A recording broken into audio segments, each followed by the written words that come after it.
I don't capture the depth of your meaning, what is implied. What you have gone into it, and you can say that. Absolute attention. I hear it, make it into an idea. And then I pursue the idea. That seems to be the process. That's what we do all the time. Yes. So, go on. Idea is not what you said. What you said had depth in it. But we don't know that we're pursuing an idea. We think that we don't realize it. This is one of a series of dialogues between J. Krishnamurti, David Bohm, Rupert Sheldrake, and John Hidley. The purpose of these discussions is to explore essential questions about the mind. What is psychological disorder, and what is required for fundamental psychological change? J. Krishnamurti is a religious philosopher, author, and educator who has written and given lectures on these subjects for many years. He has founded elementary and secondary schools in the United States, England, and India. David Bohm is professor of theoretical physics at Birkbeck College, London University in England. He has written numerous books concerning theoretical physics and the nature of consciousness. Professor Bohm and Mr. Krishnamurti have held previous dialogues on many subjects. Rupert Sheldrake is a biologist whose recently published book proposes that learning in some members of a species affects the species as a whole. Dr. Sheldrake is presently consulting plant physiologist to the International Crops Research Institute in Hyderabad, India. John Hidley is a psychiatrist in private practice who has been associated with the Krishnamurti School in Ojai, California for the past 6 years. The first 3 dialogues have focused on various processes of self-identification and their effects. The need for psychological security has been discussed as growing out of a basic division in which the contents of consciousness appear to be separate from consciousness itself. Today's discussion begins with the importance of attention. What is analysis? And what is observation? Good. In analysis, there is the analyzer and the analyzed. And so there is always that difference maintained. Where there is difference, there must be conflict. Division. Yeah. And that's one of the factors that really is very destructive to the whole psychological freedom. This conflict, this division. And analysis maintains this division. Whereas if one observes closely, I'm not correcting you, sir, I'm just inquiring. The analyzer is the analyzed. Again, the same problem. Thought has divided the analyzer and the analyzed. The analyzer is the past who has acquired a lot of knowledge, information, separated himself, and is either correcting the observed, the analyzed, make him conform, or he's acting upon it. Whereas the analyzer is the analyzed. I think if that is really understood very deeply, the conflict, psychological conflict ends. Because in that, there is no division between the analyzer and the analyzed. There is only observation, which Dr. Bohm and we discussed at considerable length some last year. So if that is clearly understood, I'm not laying down the law, but I'm just, as I've observed, as one has observed this whole business of conflict, whether one can live the whole of one's life without conflict. That means the controller is absent, which is a very dangerous question. I feel where there is inattention, lack of attention, is really the whole process of conflict.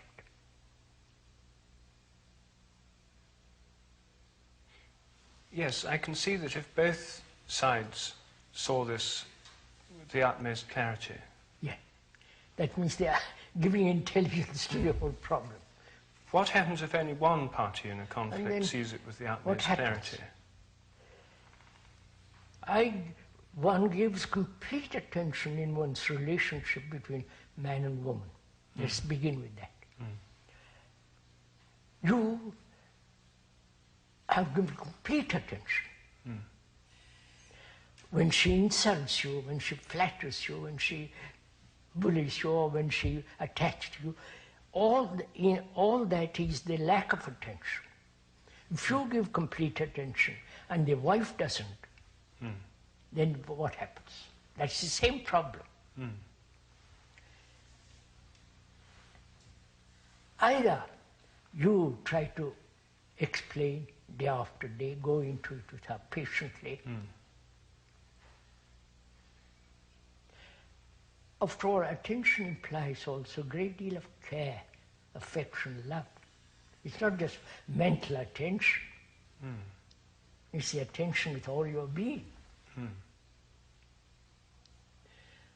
Then either she moves along with you, comes over to your side, as it were, or she holds on to her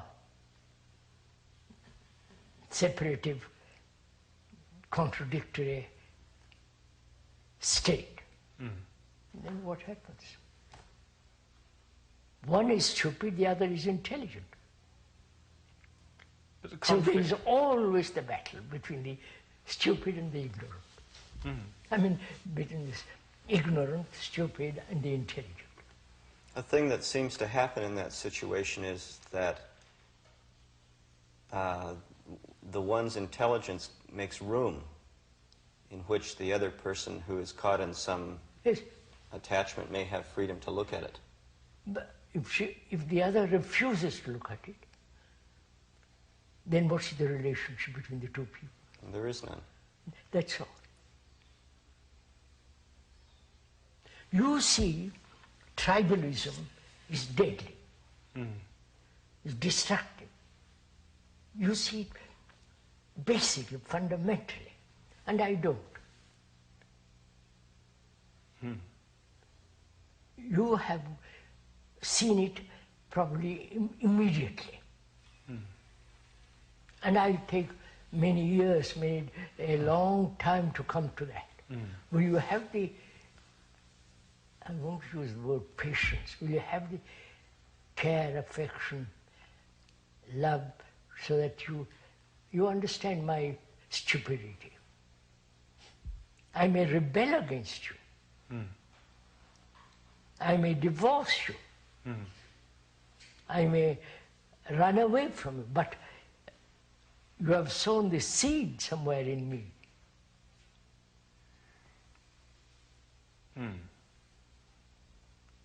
But that does happen, doesn't it, really, in life? Yes. You said something that interests me here. You said that if you have seen it immediately, and the other person may take a long time to come to seeing it. Yes. And it seems like in this attention that you're talking about, perception is immediate. Of course. It isn't built up out of... Oh, no, then it's not perception. Well, that may be part of the reason the other person is having difficulty seeing it, is That's that they it. want it to be proved to them. You see, conditioning is destructive. And I don't. Yes. What's our relationship between us two? It's very difficult to communicate with each other. Yeah. Verbally or with care, it's very difficult. Because You won't know what I'm talking about. No, and also I'm resisting you all the time. I'm defending myself. You're defending what you think you What see. I think is right. Yeah. What I think is, I've been brought up as a Hindu or a British or a German or a Russian, whatever it is, and I see the danger of letting that go. I might lose my job. Yeah. People say I'm little-minded. People might say I depend on public opinion, so I'm frightened to let go. So I stick to it. then what is your relationship with me? Have you any relationship? No. No, I question whether you have no relationship. Uh-huh. I can tell you what I see. Yes, but if you have love for me, Yeah. real, not just Words. attachment and sex and all that business, if you really care for me, you cannot lose that relationship. I may run away, but you have that feeling of relationship. I don't know if I'm conveying what I'm... In other words, I don't just say, well, I see it and you don't, and if you're not going to listen, the heck with you. No. But, sir, you have established a kind of relationship, perhaps very profound when there is love. I may reject you, but you have that responsibility of love.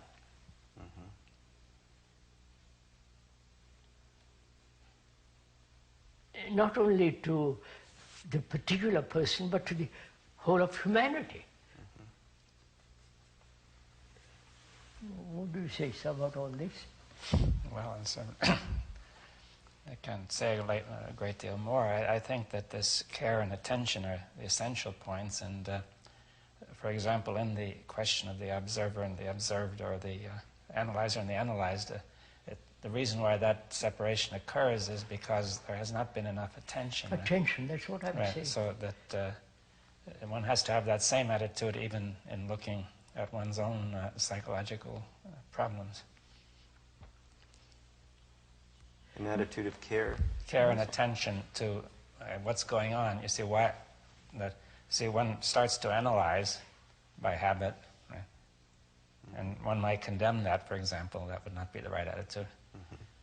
But one has to give care and attention to exactly what is happening in that, just as in relationship with people. Right?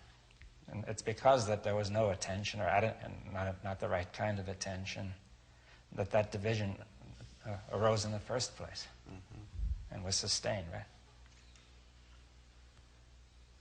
But it's possible to have perhaps this kind of attention towards people that we know, wives, children, friends, etc. But what about people we don't know? I mean, most of us have never met any Russians, for example, and we feel, many of us, there's this terrible fear of Russia and Russian nuclear weapons and the Russian threat and all the rest of it.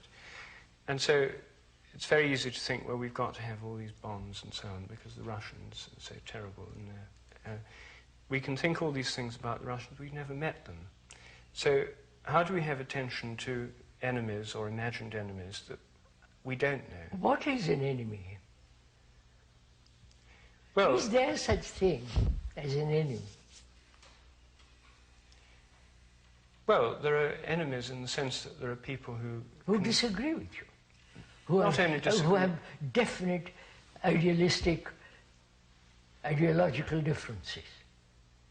Well, they're usually people who are afraid of us. I mean, the Russians are afraid of us, and we're afraid of them. And because they're afraid of us, they're in the position of being our enemies. Because we are still thinking in terms of tribalism. Yes, certainly. Suppose you and I move out of that. I'm Russian. You're English or British or German or French. I despise this sense of tribalism. What's my relationship then with you? Well, we can I'm not Russian then. No. I'm a human being with all my psychological problems, and you are another human being with all your psychological problems. We are human beings, not labels. Of course, the Russians may reject this, you see. That is, suppose we're in this situation. We are in it. And the Russians will reject us, right? Then we have to, then what's the next step, right? So what shall we do? You see,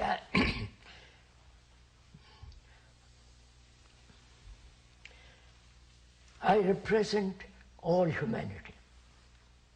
I am all humanity. I feel that way. To me, it's an actuality, not just emotional explosion, emotional romantic idea. I feel I am the rest of mankind. I am mankind. Because I suffer, or I enjoy, I go through all the tortures, and so do you, so do you. So you are the rest of mankind. And that you have terrible responsibility for that, in that. So when you meet a Russian, or a German, or a British, or Argentine, you treat them as human beings, not labels.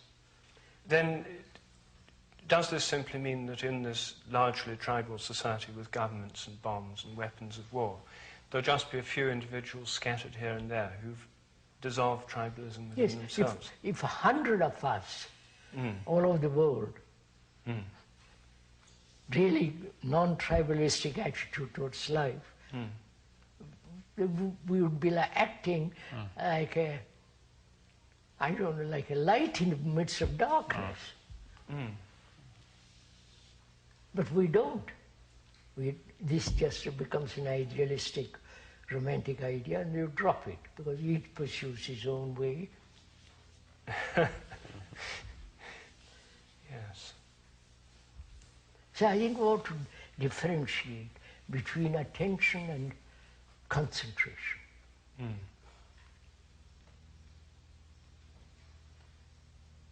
Concentration is focusing your energy on a certain point.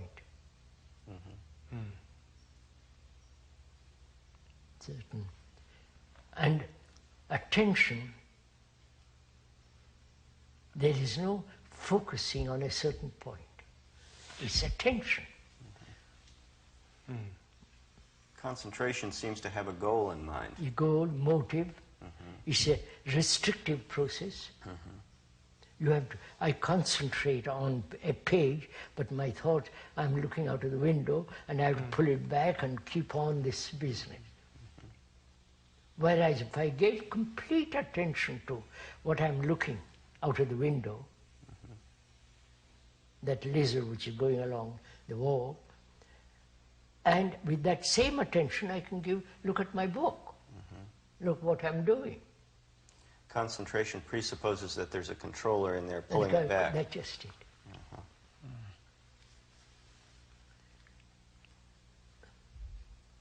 But then, if there's no controller of the attention is simply a response to whatever the present circumstances are. You insult me. I'm attentive.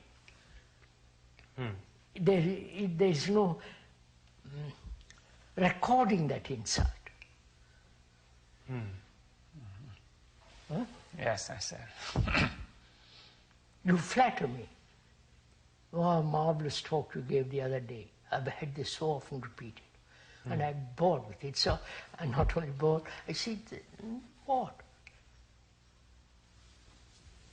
So you follow, is it possible, really, that's a much more difficult question, is it possible not to record, except where it is necessary? It's necessary to record when you are driving, to learn how to drive. Record when you do your business and all the rest of it. But psychologically, what's the need to record? Isn't it inevitable? Doesn't our memory work automatically? Memory is rather selective. We seem to remember things that are important to us. Yes. Have some connect in with who we think we are and what our goals are.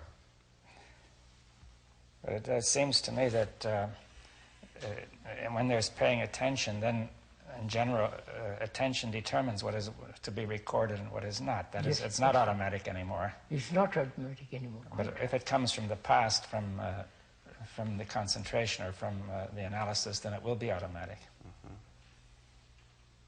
Another problem which you ought to discuss,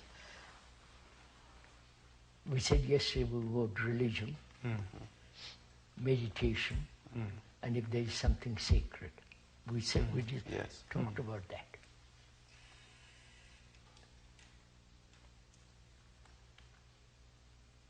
Is there anything sacred in life? Not thought creating something sacred and then worshipping that sacred, which is absurd.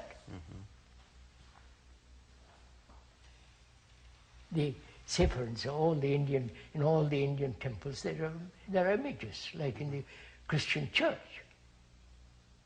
Or the Muslim, in the mosques, there is this marvelous writing. It's the same. And we worship that. That's idolatry. No. Thought has created this. Yeah. The thought has created the image. Yeah. And then it worships it. I don't know if you see the absurdity of that.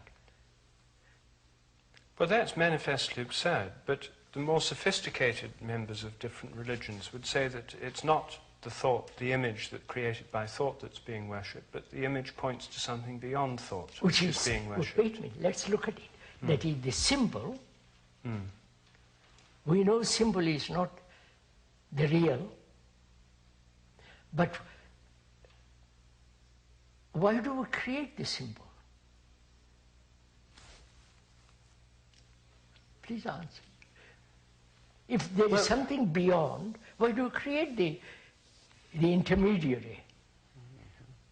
Well, I think that this is a question which in certain religions has been central to them, the Jews, who were against all idolatry, for exactly this reason, and the Muslims, who don't have images in the mosques. No, but they have this. They have writing. Of course. Well, they think writing is what tells them about what lies beyond all symbols, you see. Yes. Now, you can say the writing simply becomes a symbol, but, I mean, these are words, and words can help us. We're having a discussion, and these words that we're having, your words may help me, for example. Yes. If they're written down, then they're written words like Muslim words. Why do I have to have an intermediary at all?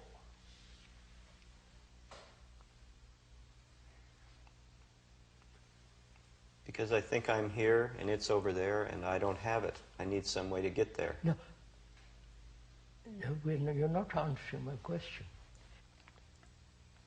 Is it that you, the intermediary, understand or realized or found truth or whatever it is, and therefore you're telling me about it? Well, maybe I've seen something and I want to tell you about it. Yes, tell me about it. But why do you make yourself interpreter? Why do you become the intermediary between that, I don't know what that is, and me, who's ignorant, who's suffering? Why don't you deal with my suffering rather than with that? I think that will deal with your suffering. If I can get you to... That has been, sir, that has been the old trick of all the priests in the world.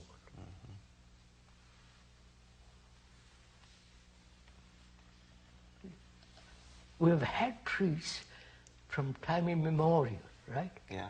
But you haven't released my freedom, my sorrow. I'm still suffering after 1,000,000 years. Yeah. What for? Help me to get rid of that. Help me to be free without fear, then I'll find out. Is it that you want position, power, status, like the rest of the world? Yeah. Now this is really quite serious.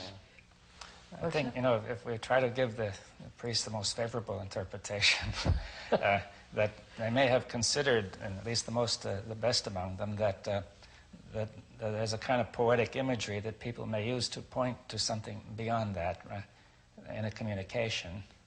And they're trying to point to this sacred, which we were talking about. That's perhaps the way they would look at it. Now, would you say that would make no sense, to have a poetic image to point to the sacred? But, sir, Why don't you help me to see what is happening to me? That's your point. Don't point to the sacred right away, but look at this Help first. me to be free of it, then I'll walk. Yes, I understand that. We have never talked, nobody has gone into this like that. Always God, some savior, some Brahmana, and so on, so on.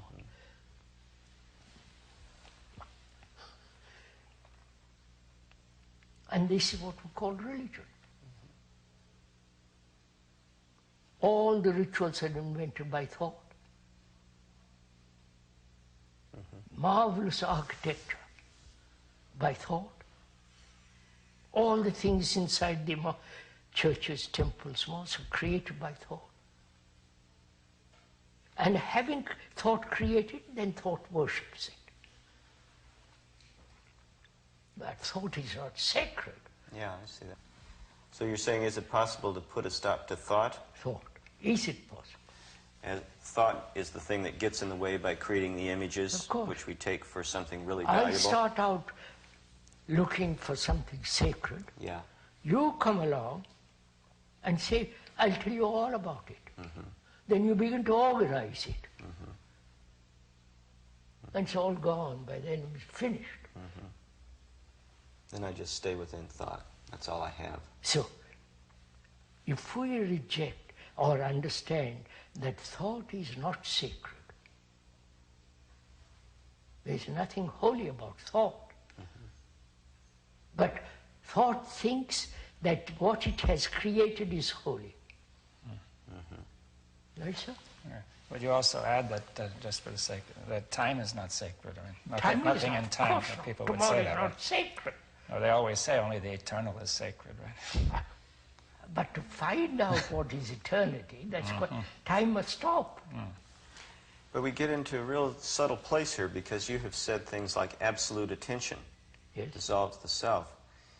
Then absolute attention can Is- become a thought. Idea of it, yes. Yeah, the idea of it. So we may go the route of creating the idea. That seems So to always be the danger. You make a statement, Yeah. absolute attention. I don't capture the depth of your meaning, what is implied. What you have gone into it, and you can say that. Absolute attention. I hear it, make it into an idea, and then I pursue the idea. That seems to be the process. That's what we do all the time. Yes. So it's gone. Idea is not what you said. What But you we don't- said had depth in it. But had we some- don't know that we're pursuing an idea. We What? think that we don't realize at the time that we're pursuing an idea. Of course not.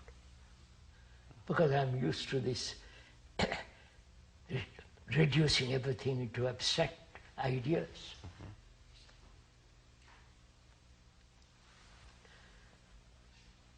So could we try to find out or realize that anything thought does is not sacred?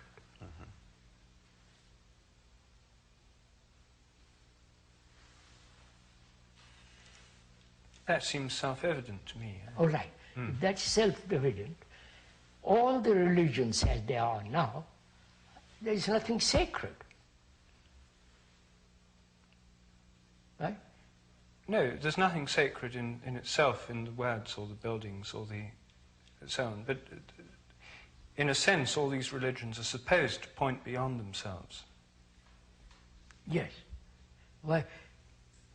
And to help me to go beyond all this, I must start with my being free from my agony, understand my relationship with people.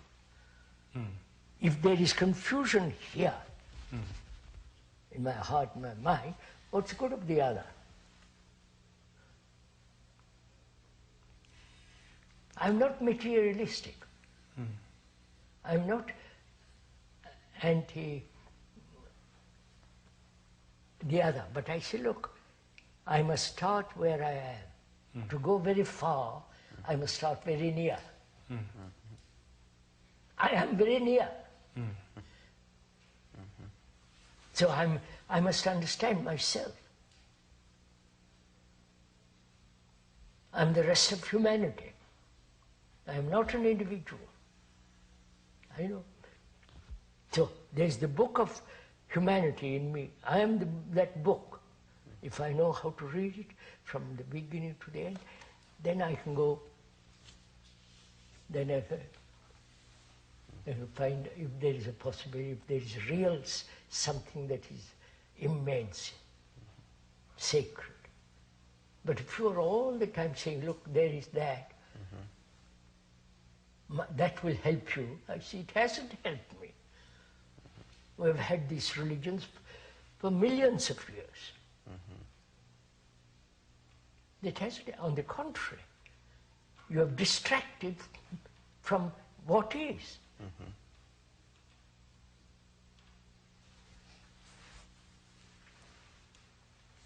So, if I want to find out if there is anything sacred, I must start very near. The very near is me. And can I free myself from fear, agony, sorrow, despair, all that? When there is freedom, I can move.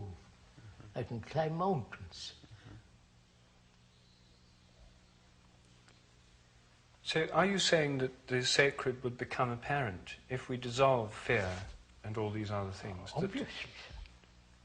That's real meditation, you see.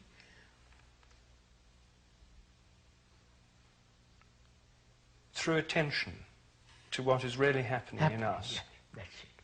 And just what is really happening between us and other people and all the rest of it. Between our relationship. Yes. Through attention to this. Attention, and we've discussed too with Dr. Baumdier some time ago, having an insight into the whole movement of the self. Which is not a remembrance. Insight is total perception of what you are.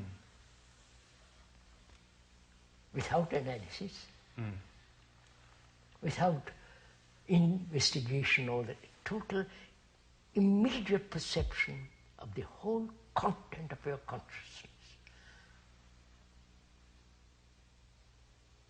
Not take bit by bit by bit. That's endless.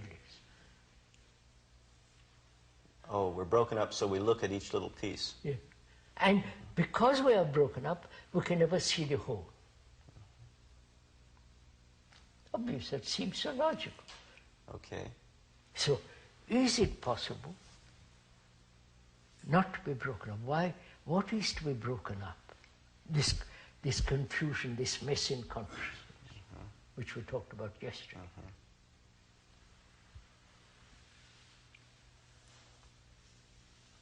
You see, nobody wants to go so deeply into all this. Right, sir? First of all, one hasn't the time. One is committed to one's job, to one's profession, to one's science, to one's whatever one is doing. And you say, please, this is too difficult or too abstract, not practical. That's the word they all use. As though all this, what you're doing, all is terribly practical.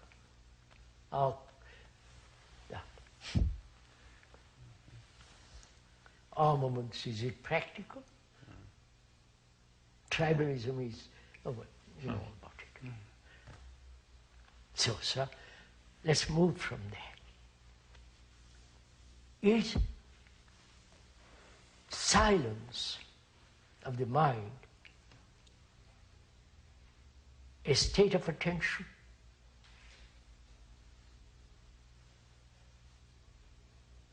Or is beyond attention? I don't know if I'm... Well, what would you mean by beyond attention? Let's try to get into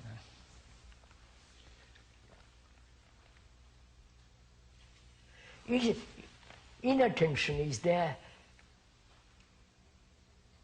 Is attention act of will? I will attain. No, we've said that's concentration. Yeah. But so I'm asking you, is there, where there is attention, is there any kind of effort?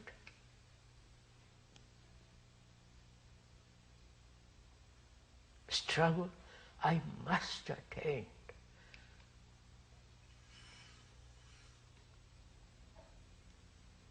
No. What is attention? Let's go into a little bit. What is attention? In which is the word diligent is implied in attention, to be diligent, not negligent. What does diligent mean? Careful. You mean careful? Care, to be very precise. Diligent, what? The literal meaning is taking pains. Pain, that's right. Taking pain, which is to care, to have affection, to do everything correctly, orderly, not repetitive.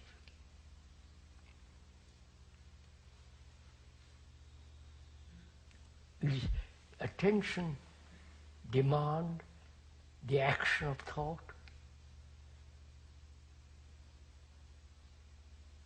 Well, it doesn't demand the action of analysis in the way you've explained it. Certainly. And insofar as thought is analytical, it doesn't demand that.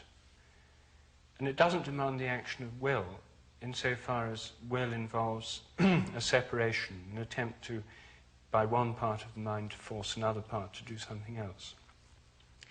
And it doesn't imply any sense of going anywhere or becoming anything, because that is something that leads one out of the present. That's right. You can't become attentive. But in the act of attention... Just see what is implied in it. You can't become attentive. That means in attention there is no time. Becoming implies time. Yes. In attention there is no time. Therefore, there is not the result of thought. Yes.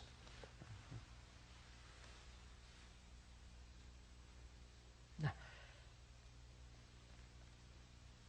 is that attention silence of the mind, which is a healthy, sane mind, uncluttered, unattached, unanchored, free mind, which is the healthiest mind.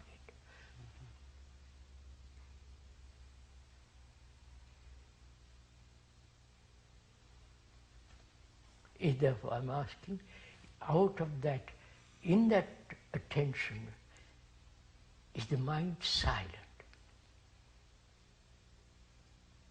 There is no movement of thought.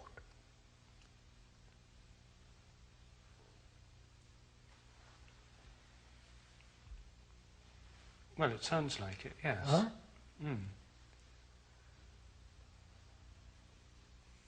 It sounds like a state of being rather than a state of becoming, because it's not going anywhere or coming from anywhere. When you say being, what does that mean? Being what? Well, being what it is. It's not being something else. No, what does that mean, being? Are you putting being as an opposite of becoming? Yes. And then, the opposite has its own opposite. Well, by being, I simply mean a state which is not in a process of going somewhere else in time. Which means non-movement. I suppose so. Well, you could say that, yes. Huh? Non-movement. If you say what you mean by movement, that it doesn't mean it's static to say it's No, not no, movement. it's dynamic. Of course, Dynamic, of but course. you say it's a little difficult. There is no moving from here to there. But there is another kind of movement, perhaps. That's what I want to go into. If you use the word being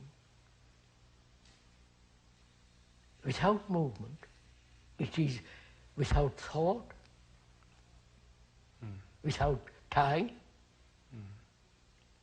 which is the movement which we know, but the other has its own dynamism, its own movement, but not this movement, the time movement, thought movement. Is that what you call being?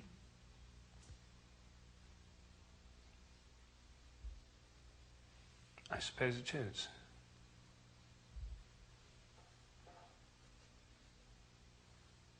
Is that being silent? For us, we have various forms of silence. Right? Yes. I mean, it may not be silent in the sense of soundless. I'm using the word silence in the sense without a single movement of thought. Oh, well, in that sense it must be silent, almost by definition. Yes. So, has my mind, the mind, has it stopped thinking? Has it not stopped thinking? Has thought found its own place and therefore it's no longer moving, chattering, pushing around? Because there is no controller. You follow?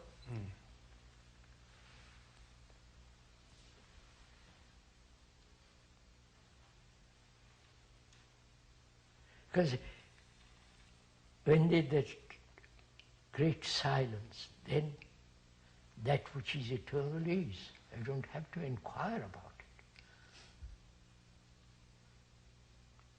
it. It's not a process. It isn't something you achieve, my God. By fasting, by rituals, by all the absurdities.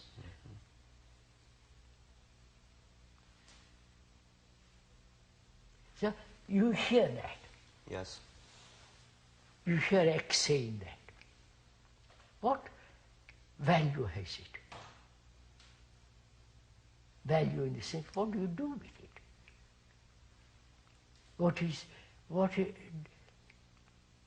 Has it any importance or none at all? Because you are going your way. You are a psychologist, you'll go your way. I'll go my way because I've said what I have to say and it ends. Then what? Somebody comes along and says, I'll tell you what he means by this. You haven't time.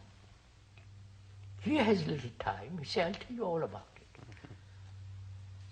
And you're caught. This is what is happening. From the ancient of times, the Sumerians, the Egyptians, the Babylonians, they have played this. And we are doing still the same kind of nonsense. And that's what has religion done to man? It hasn't helped him. It has given him romantic, illusory comfort. Actually, look what we're killing each other. Don't go to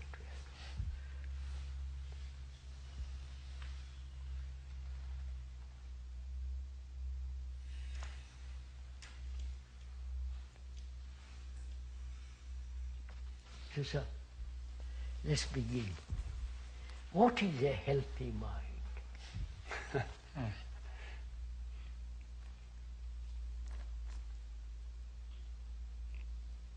It's a mind that's not caught so in this... Mind that's whole, healthy, sane, holy, H-O-L-Y, holy, all that means a healthy mind.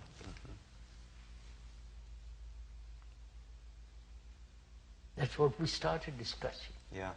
What is a healthy mind? The world is so neurotic. How are you going to tell you as an analyst, as a psychologist, how are going to tell people what's a healthy mind? Nobody's going to pay attention. They listen to the tape, to television, see what happens, they'll agree, but they'll go on their own way. So what do we do? How do we, first of all, do I have a healthy mind? Or is it just a lot of pictures, words, images, and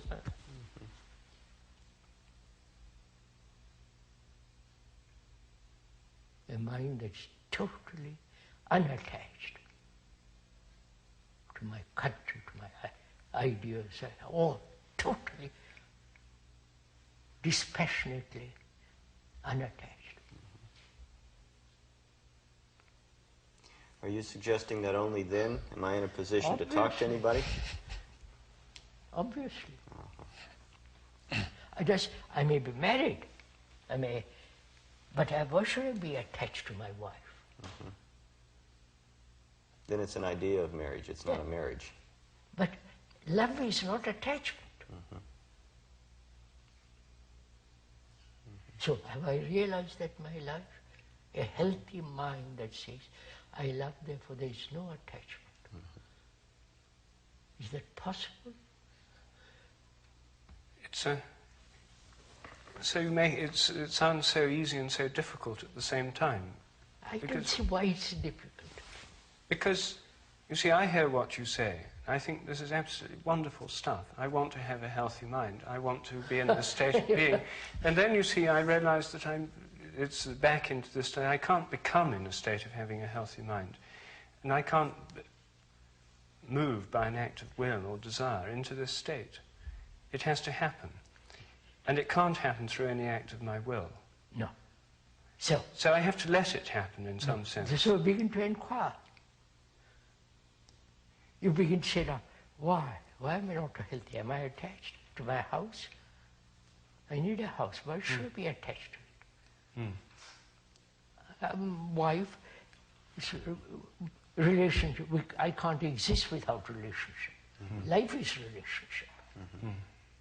But why should I be attached to a person? Or to an idea, to a faith, to a symbol? You follow the whole cycle of it. To my nation, to my guru, to my God, you follow? Attachments right through. Mind can be free of all that. Of course it can. But not just by wanting to be free of it. But seeing the consequences of it, seeing what is involved in it, the pain, the pleasure, the agony, the fear. You follow all of that's involved. Such a mind is an unhealthy mind.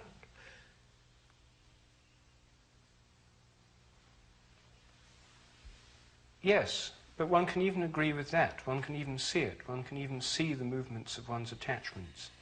One can even see the destructive consequences of all this. But that doesn't in itself seem automatically to dissolve No, of course not. So, it brings into quite a different question, which is, so do you hear it, or merely with your sensory ears, or do you really hear it? You understand my question? Yes. Is it just casual, verbal, sensory hearing, or hearing at depth?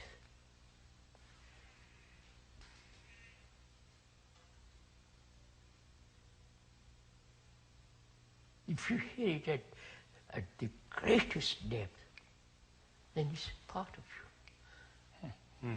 I don't know. Yeah, but I think generally one doesn't hear it at the greatest depth, and something is stopping it, you see, all the conditioning. And also probably we don't want to hear it. Well, but the conditioning makes us not want to hear it. That we're unwilling to do so. How can I say to my wife, I love you, but I'm not attached? She'll say, what the hell are you talking about?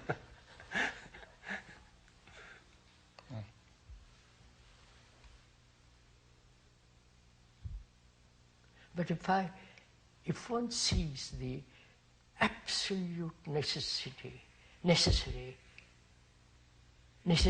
to have a healthy mind.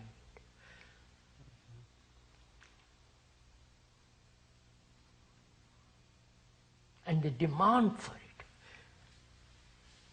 not only in myself, but in my children, my society. But you don't mean by that going around demanding of myself and other people that they be I healthy. demand in myself. I ask, why is not my mind healthy? Why is it neurotic?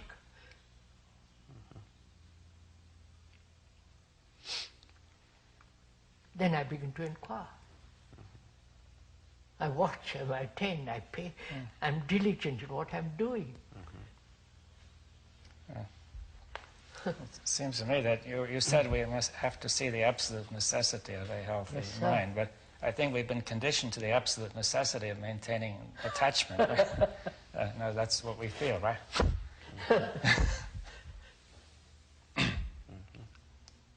Well, we haven't necessarily. You see, there are many people who've seen that there's all these problems, there's something wrong with the mind, they feel that something to be done about it and all that, and then take up some kind of spiritual practice, meditation and whatnot.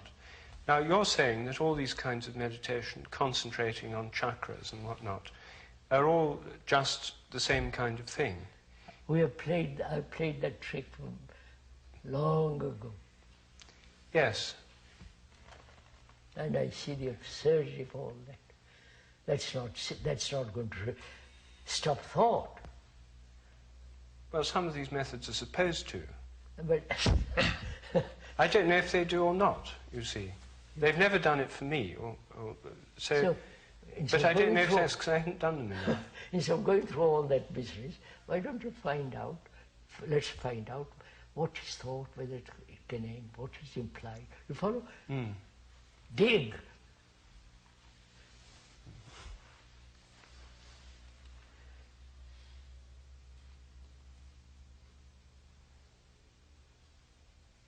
So at the end of these 4 discussions, have you got healthy minds?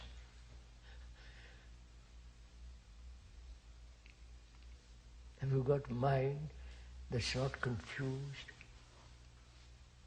groping, floundering,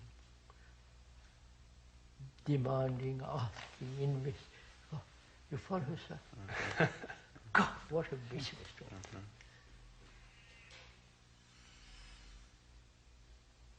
It's like seeing a rattler and say, yes, it's a rattler, I won't go near it. Finished. It looks from the inside like this is a tremendous deep problem that's very difficult to solve. And you're saying from the outside that it's just like seeing a rattler and you don't go near it, there's nothing to it. See, it is like that with me. Yeah. Because I don't want to achieve nirvana or heaven or anything. I say, look, you follow? Well, I think it's interesting why it looks so deep when in fact it isn't. No, sir, we're also very superficial. Right? And that seems to satisfy us. That's our good house, good wife, good job, good relationship. Don't disturb anything. I go to church, you go to mosque, I go to the temple. Keep things as they are. Well, then you're saying we don't even want to look at it. No, of course not. But say we come with a She would problem. say, if Mr. Thatcher and the gentlemen in Argentina looked at it, how tribalistic they are, Yeah. they would stop it. Yeah.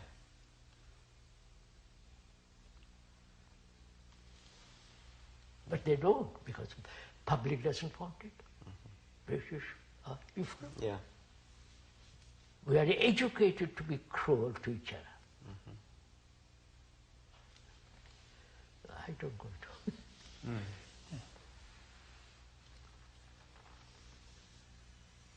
So, a healthy mind is that, sir. A healthy mind is without any conflict.